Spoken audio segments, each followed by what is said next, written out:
Hello friends, welcome to our channel. ఈరోజు మనం శ్రీ గురుదత్త గీత జ్ఞానపీఠము యోగీశ్వరేశ్వర్లు శ్రీ శ్రీ శ్రీ కళా గోపాలస్వామి మహారాజ్ గారితో మనం ఇంటర్వ్యూ చేయబోతున్నాం. నమస్కారం గురుగారు. జై గురుదత్త. గురుగారు చూసుకుంటే భగవద్గీతలో శరీరం మరియు ఆత్మ గురించి వివరించబడింది. సో దాని గురించి అసలు ఏంటి? శరీరము ఆత్మ అనే అసలు ఆత్మ అనే పదం యొక్క అర్థమే వీళ్ళకి తెలియదు. ఏదో అనుకుంటూ దాని డెఫినేషన్ ఏంటి? ఆత్మ ఈజ్ ఈక్వల్ టు నేను, నేను ఈజ్ ఈక్వల్ టు ఆనందం, ఆనందం ఈజ్ ఈక్వల్ టు చైతన్యం. ఇదంతా కూడా ఒక అఖండమైనటువంటి దాన్ని తెలియజేసేదే. అది అర్థం కాక లేదు ఆత్మ అనే పేరు పెట్టేసేసేది దాన్ని. ఆత్మ శరీరం ఈ రెండిట్లో దేనికి ఎక్కువ ఇంపార్టెన్స్ అంటే, మీరు మీ ఫ్రెండ్ బర్త్డే కోసం ఒక డైమండ్ రింగ్ పర్చేజ్ చేసింది. ఆ డైమండ్ రింగ్ పర్చేజ్ చేస్తే ఆయన గిఫ్ట్ ఇచ్చేటప్పుడు ఆ బాక్స్ మీరు ఇస్తే అతను ఆ బాక్స్ తెరిచి ఆ రింగును ఏలు పెట్టుకుంటాడు కదా. ఆ బాక్స్ని ఏం చేస్తాడు? తలపైన పెట్టుకుంటాడా? పెట్టుకోడు. మరి ఆ బాక్స్ ఉపయోగం ఏమిటి? ఆ రింగ్ ఉంటేనే దానికి వాల్యూ. రింగ్ లేకపోతే త్రూ అవుట్. అది అవసరం లేనిది. సిగరెట్ పెట్టైనా అంతే, అందులో సిగరెట్ తీసుకుంటాడు, తర్వాత ఆ డబ్బను వారేస్తాడు వాడు. సో శరీరము ఆత్మ ఆ రెండు ఇటువంటిది విషయం. శరీరం అనేటటువంటిది ఆత్మకు ఒక ఆలంబనగా, ఒక దృశ్యంగా తెలుసుకోవడం మాత్రమే. కానీ ఆ శరీరమే ఆత్మ ఉండగా గొప్పది.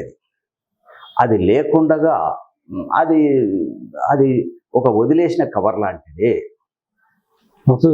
చివరిగా అసలు భగవద్గీతలో ఒక ముఖ్యమైన సందేశం ఏంటండి? అసలు భగవద్గీత యొక్క ముఖ్య సందేశం, నీవు చేయవలసిన పనిని నువ్వు తప్పకుండా ఆచరించు, నువ్వు వదిలేయవలసిన పనిని తప్పకుండా వదిలి, ఆచరించదగ్గది ఆచరించు, ఆచరించదగనిది వదిలేయాలి.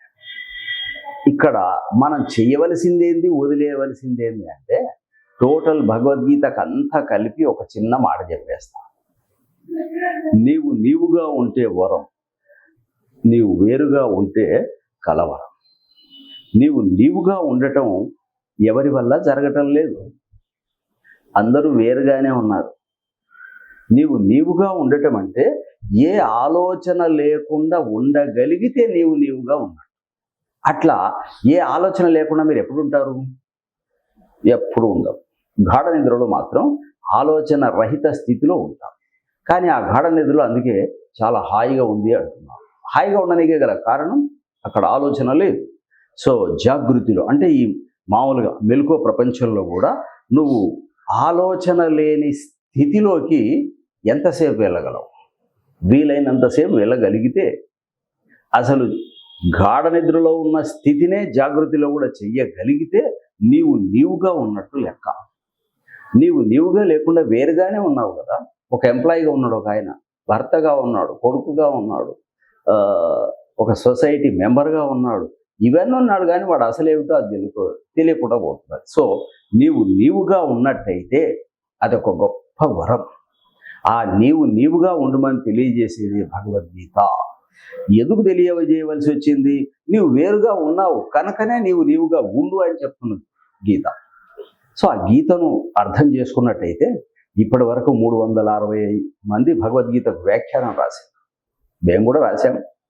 అయితే భగవద్గీతలో ఇప్పుడు మనకు లభిస్తున్న 700 శ్లోకాలే, కానీ ఒరిజినల్గా ఉన్నాయి 1008 శ్లోకాలు. యుద్ధం పూర్వం చెప్పింది ఒక గీత అయితే, యుద్ధం అనంతరం చెప్పింది మరొక గీత, అది ఉత్తర గీత. ఈ రెండింటిని కలిపితే 1008 శ్లోకాలు అవుతాయి.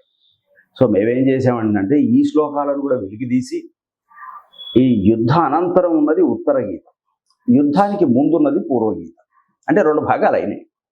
దీన్ని సైంటిఫిక్గా చెప్పాలంటే ఒక మనిషిని 2 భాగాలు చేయాలంటే బొడ్డు నుంచి పైకి ఉన్నది ఉత్తర భాగం, బొడ్డు నుంచి కిందికి ఉన్నది పూర్వ భాగం. అంటే ఒక మనిషిని మనం గుర్తించాలంటే పాదాలు చూస్తే తొందరగా గుర్తిస్తామా, తల చూస్తే తొందరగా గుర్తిస్తామా?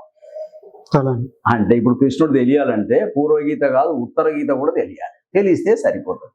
సో ఆ 2 గీతల్ని ఒక చోట సమ్మిళితం చేసి 1008 శ్లోకాలతో మేము సంపూర్ణ భగవద్గీతామృతం అనేటటువంటి ఒక గ్రంథాన్ని చాలా సంవత్సరాల క్రితం రాయటం జరిగింది.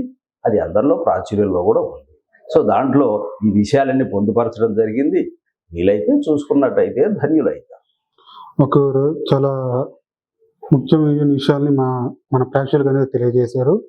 ఇప్పుడు మీరు ఏదైతే చెప్పారో మీకు రాసిన గ్రంథం, సో దాని గురించి కూడా మేము అనేది యూట్యూబ్లో అనేది ఈ వీడియో కింద డిస్క్రిప్షన్ అనేది ఇవ్వడం జరుగుతుంది. ఇంకా భగవద్గీత గురించి శ్లోకాల గురించి తెలుసుకున్న వాళ్ళు ఎవరైనా ఉంటే గురువు గారు రాసినటువంటి గ్రంథాన్ని కూడా చదవచ్చు.